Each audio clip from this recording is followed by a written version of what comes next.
नमस्कार दोस्तों, मेरा नाम है राम और मैं आप सभी का बहुत बहुत स्वागत करता हूं आपके अपने YouTube चैनल जागरूक किसान पर। आज की हमारी विजिट है गांव दहमान, ब्लॉक बूना, डिस्ट्रिक्ट फतेहाबाद के अंतर्गत। यहां पर मैं आपको राहुल दहिया सर से मिलवाता हूं, जिन्होंने अपने आड़ू की खेती बड़ी शानदार तरीके से कर रखी है। और तो चलिए वीडियो में जानते हैं कि आड़ू की खेती शुरू से लेकर मार्केटिंग तक कैसे करते हैं। तो नमस्कार सर। नमस्कार सभी किसान भाइयों को, राहुल दहिया की राम राम। तो बात करते हैं आड़ू की नर्सरी और खेती के बारे में। आड़ू की जो खेती की जाती है वो उस जमीन में की जाती है जिस जमीन में पानी भराव की समस्या ना हो।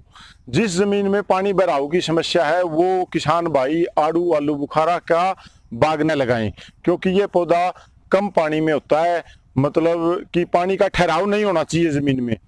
तो बात शुरू करते हैं हम नर्सरी से। तो किसान भाई उसी नर्सरी से पौधा लें जिस नर्सरी के पास इसके मदर प्लांट है या उसके पास पक्का बिल काटने की मतलब अथॉरिटी है। पक्का बिल लेने से जमींदार भाई को 13-13,500 रुपए पर एकड़ मतलब सरकार की तरफ से सब्सिडी मिलती है। तो अब पूरे हरियाणा में हमारी एक ऐसी नर्सरी है, सरकारी को छोड़ के लाडवा को, कि हम पक्का बिल काट सकते हैं। पूरे हरियाणा में मेरे हिसाब से कोई ऐसी नर्सरी नहीं है जो अमरूद इसका आड़ू का और आलू बुखारा का आपको पक्का बिल काट के दे दे। दूसरी बात करते हैं आड़ू की खेती में, मतलब 0 बजट की खेती है ये। मतलब साल में इसको 6 पानी मिल जाते हैं, साल में इसको 3 स्प्रे मिल जाते हैं, 1.5 महीने में इसका फल पककर तैयार होकर बाजार में चला जाता है। मतलब साल में एक बार ये पैदा देता है। खर्चा इस खेती में कम है तो मतलब आमदनी भी जाहिर है कम ही होगी अमरूद की बजाय।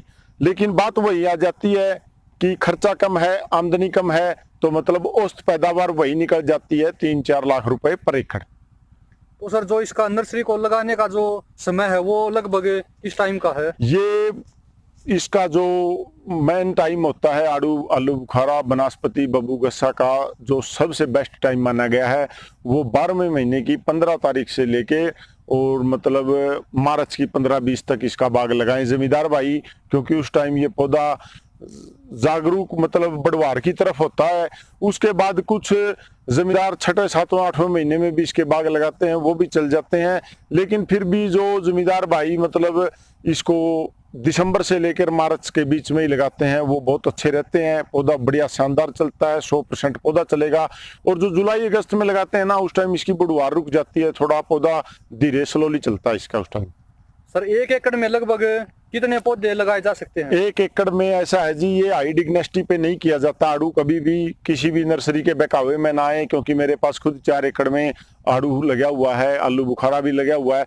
तो मैं सभी जमींदार भाइयों से यही कहूंगा कि आड़ू की जो गैप फिलिंग है वो कम से कम 17x17 से लेकर आप 20x20 तक, यानी कि 110 से लेकर 130 बूटे तक ही आड़ू किले में लगाएं। किसी के बहकावे में आकर 200-250 पेड़ ना लगाएं। ये मतलब जबरदस्त बढ़वार देता है पेड़। जब फ्रूट को धूप छाया नहीं मिलेगी तब तक ये आकार अपना सही नहीं बनाएगा।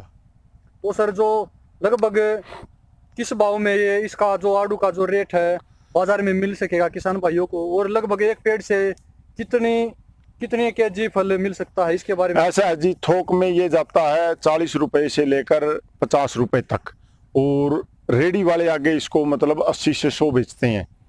तो ये मतलब पैदावार देने की बात ये है कि ये मौसम के ऊपर डिपेंड करता है, अपनी संभाल के ऊपर डिपेंड करता है। जैसे ये पेड़ देखोगे आप, सारा फूल से लदा हुआ है, ध्यान देखने पर ही पता चलेगा इस पे आड़ू बनना तैयार हो गया। ये देखो इन टहनियों पे आड़ू बनना तैयार है। ये चैन रूप में लगता है, जैसे गले में हम चैन पहनते हैं ना, चैन की तरह इसमें आड़ू लगता है। ये पेड़ के अंदर की साइड ज्यादा लगता है, बाहर से देखने पे ये नहीं पता चलेगा इस पेड़ में फ्रूट है। ये औसत पैदावार आ जाती है पर पेड़ पे 3 क्विंटल से लेके 5 क्विंटल तक, अगर पेड़ 5 साल को कवर कर गया आपका। तो सर आपने बहुत ही अच्छी जानकारी दी।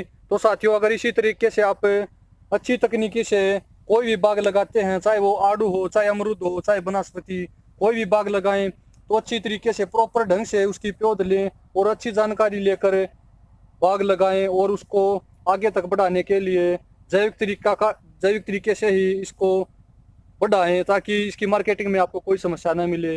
तो दोस्तों मिलते हैं अगली वीडियो में, तब तक के लिए नमस्कार।